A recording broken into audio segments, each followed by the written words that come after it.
محمد وعلى آله وصحبه أجمعين أما بعد.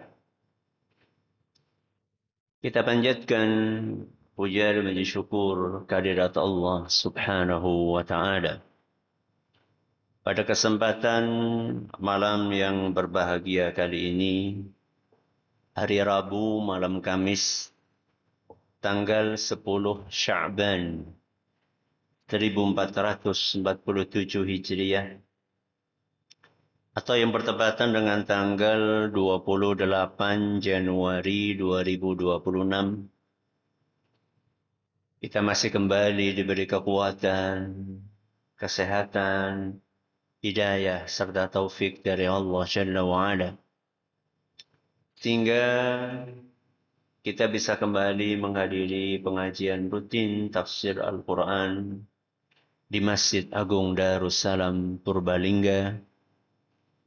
Kita berharap semoga Allah Subhanahu wa taala melimpahkan kepada kita semuanya ilmu yang bermanfaat, sehingga bisa kita amalkan sebagai bekal untuk menghadap kepada Allah Jalla wa'ala. Allahumma amin. Salawat dan salam semoga senantiasa tercurahkan kepada junjungan kita Nabi Agung Muhammad sallallahu alaihi wasallam, kepada keluarganya, sahabatnya, dan umatnya yang setia mengikuti tuntunannya hingga akhir nanti. Seperti biasanya, sebelum kita memasuki materi hari ini, kita akan membaca beberapa ayat yang termaktub dalam surat yang mulia ini. Semoga Allah Subhanahu wa taala memberkahi majelis kita. أعوذ بالله من الشيطان الرجيم.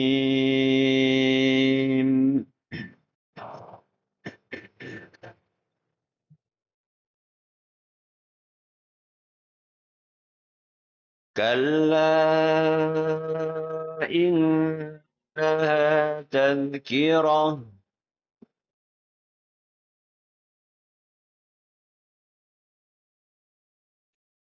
فمن شاء ذكره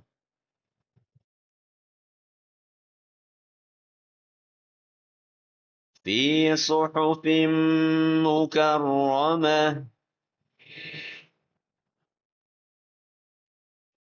مرفوعة مطهرة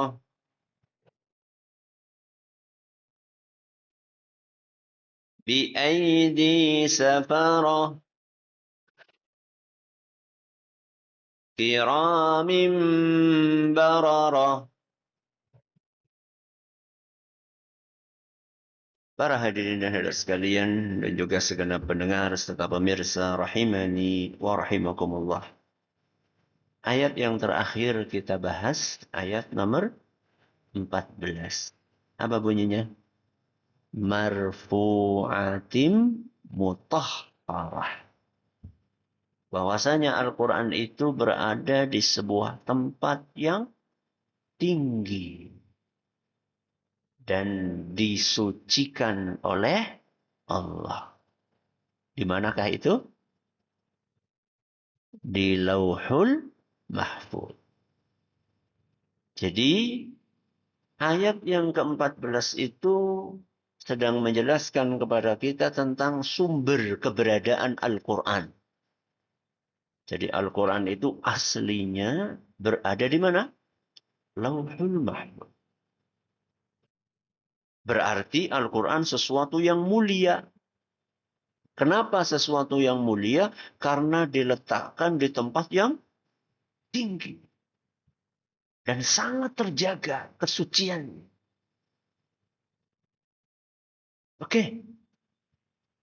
Terus ketika Al-Quran dari tempat yang tinggi di Lauhul Mahfuz diturunkan oleh Allah Azza wa Jalla kemana? Ke langit pertama. Ke sebuah lokasi namanya Baitul Izzah.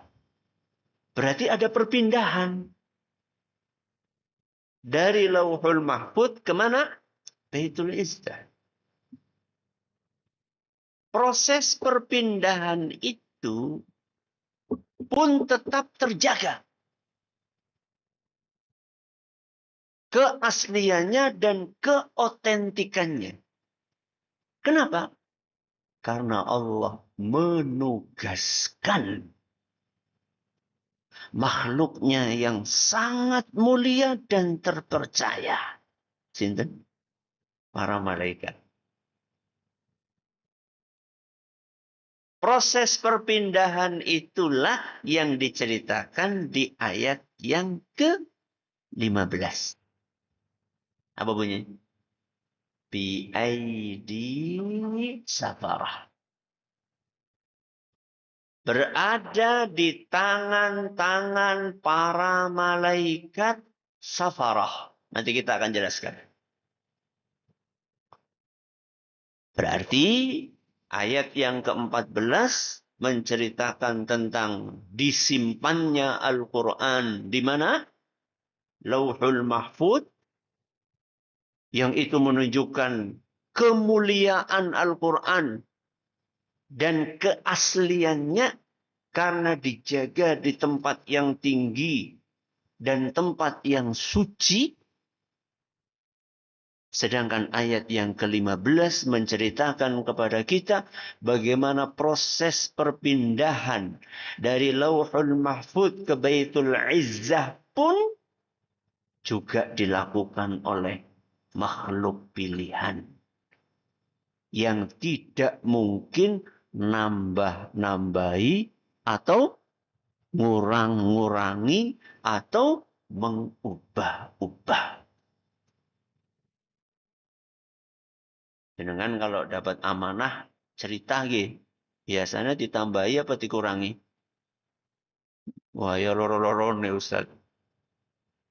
Ditambahi ben ngapa? Ben keton? Keren. Dikurangi kena ngapa? Anu kelalen. Sing siji ben keton keren, sing siji anu kelalen. Ya. Alhamdulillah yang ditugasi bukan kita. Yang ditugasi sinten? Malaikat. Ya. Ini adalah korelasi antara ayat ke-14 dengan ayat ke-15. Mari kita bahas kata per kata. Dari ayat ke-15 ini Allah Subhanahu wa taala berfirman bi aidi safarah.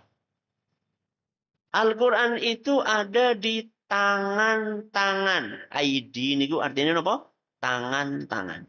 Safarah para malaikat safarah. Kita bahas dulu bi aidi. Quran itu ada di tangan-tangan. Tangannya sinten? Para malaikat. Berarti malaikat itu punya tangan. Tangan hakiki. Tangan yang nyata. Tangan hakiki. Hakiki itu artinya apa? Tangan beneran.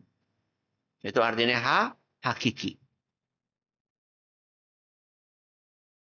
Bentuknya kayak ngapa? Wallahu a'lam. Kalau sudah masuk bentuk, kita katakan apa? Wallah. Kenapa coba? Karena malaikat itu makhluk gaib. Jangan tahu weruh nang endi. Kayak Ustaz nang gambar kok dipercaya. Sing gambar siapa? Tahu weruh apa? Tapi kalau ditanya apakah malaikat punya tangan? Jawabnya apa? Punya. Apakah tangannya beneran? Tangan beneran. Lawang Allah dengan gamblang mengatakan bi aidi. Dan nanti ada ayat lain yang lebih gamblang lagi. Bahwa tangan itu betul-betul ada fungsinya. Bukan sekedar aksesoris. Ya. Nanti kita akan jelaskan ketika membahas safarah. Karena safarah itu salah satu maknanya pencatat. Berarti tangan itu digunakan untuk mencatat. Oke? Berarti malaikat punya apa? Tangan. Seperti apa bentuknya? Wallahu a'lam. Karena malaikat itu kan bahan penciptaannya beda dengan manusia. Beda lagi dengan sinten? Jin. Kalau jin diciptakan dari api, kalau manusia diciptakan dari tanah, kalau malaikat diciptakan dari cahaya. Coba sekarang jangan bayangin cahaya sih. Coba kalau jangan jajal dicekel cahayanya. Aku bisa saya nyekel. Gue udah cahaya, gue lampu. Nek dicabut, yang jenengan nyekelnya lampu, bukan nyekel apa? Cahaya. Jadi bentuknya bagaimana kita nggak tahu. Tapi apakah itu tangan? Iya, itu tangan. Buktinya apa? Buktinya Allah menjelaskan fungsinya tangan itu. Di dalam ayat yang lain, lebih gamblang lagi.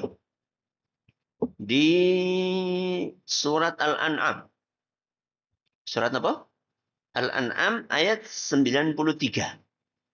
Allah subhanahu wa ta'ala berfirman, Walau tara idh zalimuna fi ghamaratil maut. Andaikan engkau, wahai Muhammad, melihat bagaimana orang-orang yang zalim itu dalam keadaan sakaratul maut. Apa yang terjadi? Allah cerita. Wal malaikatu basitu aidihim. Apa artinya? Dan para malaikat-malaikat itu memukul orang-orang zalim itu dengan tangan-tangan mereka. Basitu aidihim. Tangan-tangan mereka. Jadi tangan-tangan malaikat itu digunakan untuk apa? Memukuli orang-orang yang zalim ketika mereka dalam keadaan sakaratul maut. Sambil malaikat itu berkata, akhriju anfusakum. Keluarkanlah nyawa kalian. Kalau dikebuki, kalau kon, metu kan menjadi banget itu. Dan ada ceritanya nanti, saya akan bawakan habis ini hadisnya. Bagaimana proses keluarnya nyawa orang kafir, orang zalim, orang musyrik. Dalam sebuah hadis yang diriwayatkan oleh Imam Ahmad. Dan hadis ini dinilai hasan oleh Imam At-Tirmidzi dan Syekhul Islam Ibn Taimiyah rahimahullah. Dan kata Syekh Al-Albani, hadis ini sahih. Jadi Rasulullah sallallahu alaihi wasallam pernah suatu saat mengantar jenazah seorang sahabatnya. Sampai di pemakaman, ternyata liangnya belum rampung. Belum selesai untuk digali. Sehingga sambil nunggu apa? Selesai penggalian, Rasulullah SAW cerita. Cerita tentang apa? Cerita tentang proses pencabutan dua jenis manusia. Yang pertama mukmin, yang kedua kafir. Ceritanya panjang. Tapi saya hanya akan mencuplik bagian yang di situ disebutkan malaikat punya tangan. Karena kita lagi bahas apa? Tangannya malaikat. Kata Nabi SAW, seorang mukmin ketika dalam keadaan sakaratul maut, akan turun para malaikat dari langit biyudul wujuh. Para malaikat yang wajah mereka bersinar. Berseri-seri bersinar. Dan para malaikat itu mengelilingi si mukmin maddal basar. Sepanjang mata memandang. Berarti sepanjang mata memandang. Berarti akeh. Jadi sepanjang mata memandang itu adalah malaikat yang bersinar. Dan mereka turun dari langit sambil membawa kain kafan dari surga. Dan minyak wangi dari surga. Setelah para malaikat yang membawa kain kafan itu sudah siap, baru saat itu turun malaikat pencabut nyawa. Begitu pas di atas kepala si mukmin tadi, malaikat pencabut nyawa berkata, "Ukhruji ila maghfiratin minallahi wa ridwan." Keluarlah engkau untuk mendapatkan ampunan Allah dan kasih sayang dan rahmat. Begitu mendapat perintah dari malaikat itu, maka nyawa tersebut keluar dari tubuh sang mukmin, tasilu kama tasilul qatratu min fiyis siqa. Nyawa itu akan keluar dengan mudahnya seperti air yang mengalir dari apa? Dari gelas. Mudah banget, keluarnya begitu mudah. Kemudian apa kata Nabi SAW? Fayakhudhuha. Maka malaikat pencabut nyawa pun segera untuk mengambil nyawa tadi. فَإِذَا أَخَذَهَا لَمْ يَدَعُوهَا فِي يَدِهِ طَرْفَةَ عَيْنٍ حَتَّى يَأْخُذُوهَا. Begitu nyawa mukmin itu sudah berada di tangan. Tangannya sinten? Malaikat pencabut nyawa. Maka para malaikat yang berwajah cerah itu bergegas. Sekejap mata. Mereka mengambil nyawa mukmin tadi. Kemudian dibungkus dengan kain kafan dari surga. Dan dikasih minyak wangi dari surga. Dan saat itu tercium atyabi nafhati miskin. Wujidat ala wajhil ard. Akan tercium dari jasad. Dari nyawa orang yang beriman itu. Seperti minyak kasturi yang paling wangi yang ada di muka bumi. Ceritanya masih panjang. Nanti diangkat ke langit dan seterusnya. Sekarang kita pindah dulu. Bagaimana orang kafir? Bagaimana orang kafir? Nabi SAW melanjutkan, adapun orang kafir, wa ammal kafiru wa innal abdal kafira. Adapun hamba yang kafir itu, ketika mereka dalam keadaan sakaratul maut, maka akan turun para malaikat dari langit sudul wujuh. Muka mereka hitam, gelap. Dan mereka mengelilingi si kafir itu sepanjang mata memandang. Jadi dengan bayangin. Dikepung malaikat wakeh. Wajahnya hitam, kelam, gelap. Dalam kondisi menyeramkan seperti itu, turunlah malaikat pencabutnya. Begitu sudah siap di depan kepalanya, maka malaikat pencabut nyawa pun berkata, ayyatuhan nafsul khabitha. Wahai nyawa yang hina. Ukhruji ila sakhatim minallahi wa ghadab. Keluarlah engkau untuk mendapatkan murka dan marah dari Allah. Betul? Betul? Enggak. Karena dia tahu begitu keluar akan Dimurkai sama Allah. Fatafarraqa fi jasadih. Maka nyawa yang sudah di mana tadi? Tenggorokan. Balik maning. Nyebar lagi. Kemana? Ke tubuhnya. Jadi nyawa itu ketika keluar ada prosesnya. Makanya kalau orang mau meninggal itu, yang dingin apanya dulu? Kakinya. Berarti ada apa? Ada pergerakan nyawa. Begitu sampai ke kerongkongan, mendapatkan perintah dari malaikat yang begitu mengerikan, langsung balik maning. Balik loh. Ragelem. Metu. Karena nggak mau keluar, maka dikeluarkan secara paksa.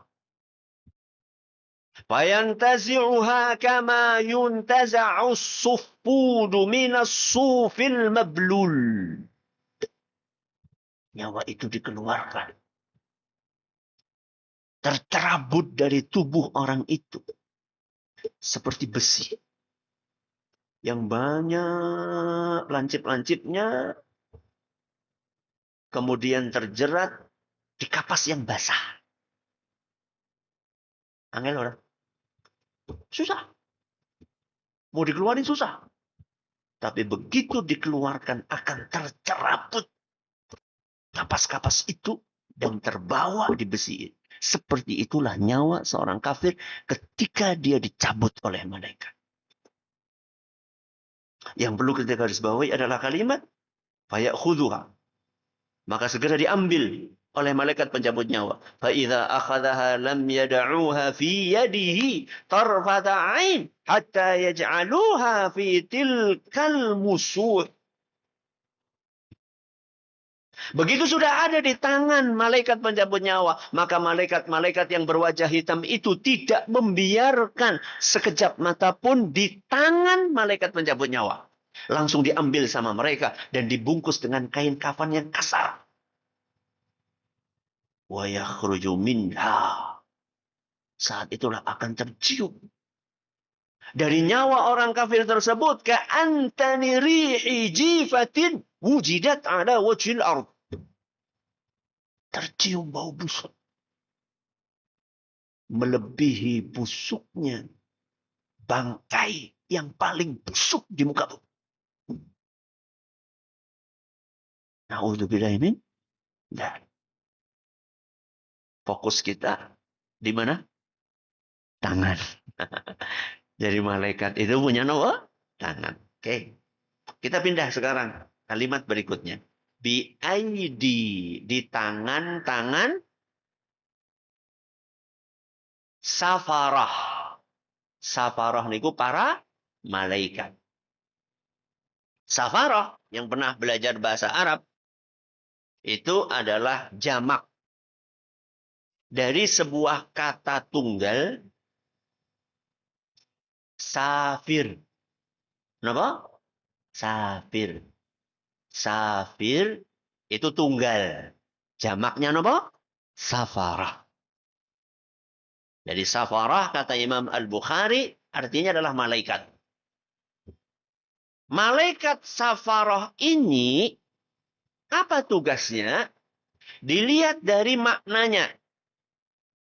Safarah itu maknanya satu, penulis. Apa? Penulis. Atau penyalin tulisan. Apa? Penulis atau penyalin tulisan. Makna yang kedua, safarah itu artinya utusan. Apa? Utusan. Diulangi coba. Safarah. Apa arti yang pertama? Penulis atau penyalin tulisan. Yang kedua apa? Utusan. Ya. Jadi malaikat safarah ini tugasnya adalah satu, menyalin. Menyalin apa? Tulisan Al-Quran. Karena kan Al-Quran itu disimpan awalnya di mana? Lauhul Mahfud. Ketika akan dipindahkan ke apa mau? Baitul Izzah kan perlu disalin. Karena Lauhul Mahfud itu isinya nggak cuma Al-Quran. Masih ingat coba apa selain Al-Quran? Takdir. Takdir apa? Takdir semua makhluk. Apa yang akan mereka kerjakan, apa yang mereka alami, peristiwa di alam semesta ini, semuanya sudah ditulis di sana. Ah, ketika Al-Quran akan diturunkan, berarti kan akan diambil sebagian dari isi Lauhul Mahfud. Nah, yang bertugas untuk mencatat itu adalah sinten? Safarah. Ditulis ulang oleh Safarah. Oke. Setelah itu dibawa kemana? Kok Lauhul Mahfud? Baitul Izzah. Di mana Baitul Izzah? Di langit pertama. Setelah sampai di Baitul Izzah, baru kemudian malaikat ini ditugasi untuk menyampaikan kepada para nabi. Makanya mereka juga dimaknai utusan. Ya, karena malaikat itu adalah utusan atau perantara antara sinten sama sinten? Antara Allah Azza wa Jalla dengan manusia. Yaitu Nabi kita Muhammad sallallahu alaihi wasallam. Berarti hari ini kita belajar ada malaikat namanya nopo? Safarah. Dan malaikat Safarah ini juga disebutkan oleh Nabi sallallahu alaihi wasallam dalam hadis beliau. Yaitu sebuah hadis yang diriwayatkan oleh Imam Bukhari dan Muslim. Sebuah hadis yang tidak asing bagi kita. Kata Nabi sallallahu alaihi wasallam, "Al-mahiru bil Qur'an." Orang yang mahir membaca Al-Qur'an. Mahir berarti berapa? Mahir siapa mahir? Pinter, lancar, apik, tartil. Macane ora? Ora gerodal-geradul, ora gerondat, gelandet, mahir ya.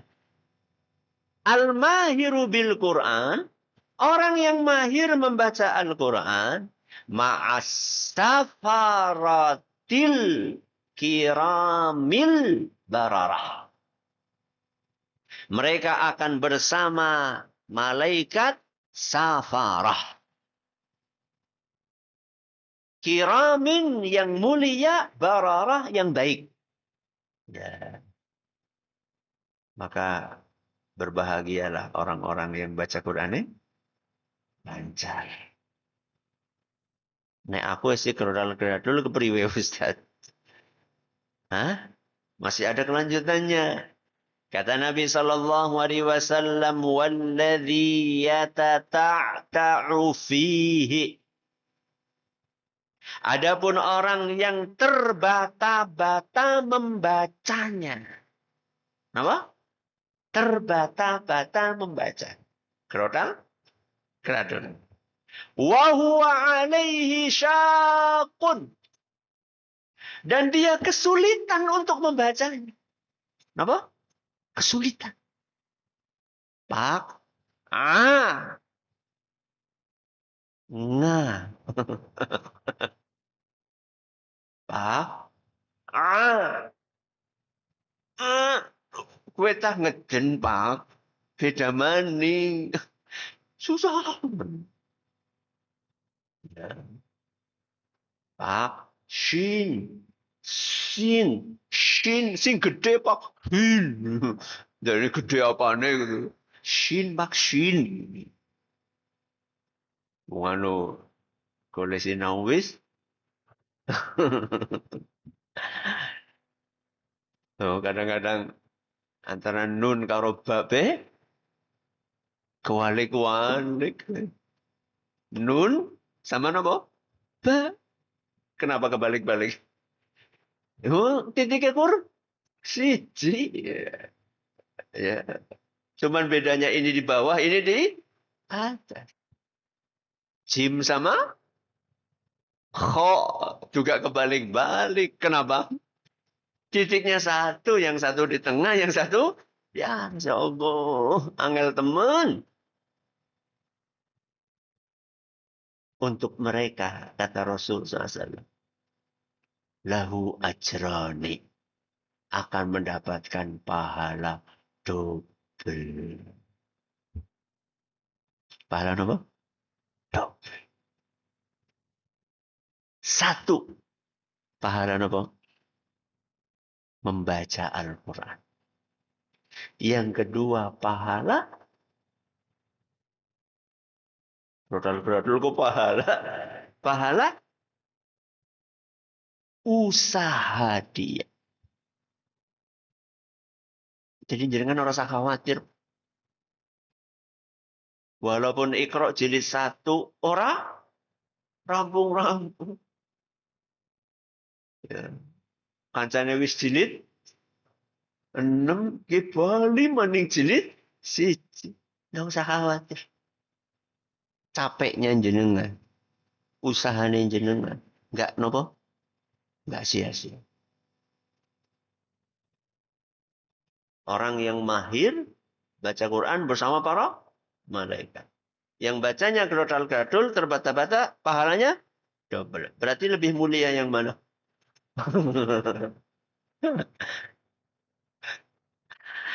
Ya kalau mereka yang mahir itu ya jelas pahalanya kalau double tok. Double kuadrat. Yuk jelas lebih mulia yang mahir. Karena yang mahir itu sudah melewati masa terbata-bata. Tapi jenengan yang terbata-bata jangan putus asa. Lanjut. Ya. Lanjut. Jangan malu untuk belajar apa? Al-Quran. Walaupun harus mulai dari nol. Nggak usah malu. Malu itu nyolong pelem. Oh ngaji kok izin gimana sih? Ya tapi kan jadi kemenangan. Aku kan wis kaji. Biasanya mimpin donga. Sebelum orang bisa baca Quran. Tidak apa-apa. Yang penting jadi bisa apa? Baca Al-Quran. Oke. Maka kalau kita melihat bagaimana Allah Subhanahu wa taala menjaga Al-Quran. Di mana tadi? Lauhul Mahfuz. Kemudian menurunkan Al-Quran melalui para malaikat. Kita bisa memahami bagaimana Allah memuliakan Al-Quran. Sehingga kita sebagai manusia harus memuliakan Al-Quran. Kenapa? Karena Al-Quran ini dimuliakan sama Allah. Masa kita sebagai manusia biasa tidak memuliakan sesuatu yang dimuliakan oleh Allah? Makanya kemarin kita kasih contoh. Contoh memuliakan Al-Quran. Pripun? Diletakkan di tempat yang tinggi. Guling gawa ya sing sopan. Kemudian nggak cuma bawa yang sopan, tapi juga diapain? Rutin dibaca. Setelah kita bisa membacanya, berusaha untuk apa? Memahami maknanya. Alhamdulillah jenengan hadir pengajian tafsir. Ini salah satu caranya memahami apa? Al-Quran. Setelah dipahami, kita apa? Amalkan. Ya. Itu cara memuliakan Al-Quran. Muliakan sesuatu yang dimuliakan oleh sinten? Allah Subhanahu wa taala. Sebelum kita tutup, mungkin sudah banyak yang tahu, ya. Di akhir pekan ini, mulai dari hari Jumat, Sabtu, Ahad, di pondok kita, Hidunas Ilmu akan dihadiri oleh banyak ustadz. Ya. Untuk mengisi pengajian di masjid pondok, Masjid Manarul Ilmi. Ada Ustadz Abdul Aswad Al-Bayati, hafizahullah. Ada Ustadz Ami Nurbais, hafizahullah. Dan juga ada Ustadz Nuzul Zikri, hafizahullah. Dan insya Allah kami juga bersama dengan Ustadz Zaid, hafizahullah. Waktunya kapan Ustadz? Kalau jadi mulainya hari Jumat, Sabtu, napa? Ahad. Jumat tanggal 30 Januari, Sabtu 31, Ahad tanggal 1. Ya, saya ngisi di hari Jumat jam 9. Ya, judulnya nganggur ajur. Tanda tanya. Ya, nganggur ajur, ya, tanda tanya. Terus ba'da Jumat itu jadwalnya Ustadz Ami. Ya, jadwalnya Ustadz Ami. Terus ba'da Asar itu jadwalnya Ustadz Abul Aswad. Ya. Mungkinkah kaya tanpa pesugihan? Gue sing pengen sugih gue, teka gue. Ya. Dah, ini hari apa? Jumat. Hari Sabtu, ba'da maghrib, saya dan Ustadz Z, duet insya Allah. Temanya tentang keluarga. Ya, keluarga, ujian atau karunia. Kalau nggak salah itu temanya. Ujian atau karunia. Ba'da maghrib. Sama Ahad pagi, jam 9. Itu Ustadz Nuzul. Ustadz Nuzul Zikri Hafizahullah Ta'ala. Maka monggo dipun rawuhi 3 hari tersebut, Jumat, Sabtu, dan Ahad. Dan anak-anak ada lomba-lomba di sana. Ada lomba azan, lomba juz 30, lomba mewarnai. Jadi semarak insya Allah. Ya, monggo dipun rawuhi. Semoga diberkahi oleh Allah Subhanahu wa taala. Terima kasih atas perhatiannya. Mohon atas segala kurangannya kita akhiri. Subhanakallahumma wa bihamdika asyhadu an la ilaha illa anta astaghfiruka wa atubu ilaik. Assalamualaikum warahmatullahi wabarakatuh. Jangan lupa untuk subscribe dan share bila kajian ini dirasa bermanfaat.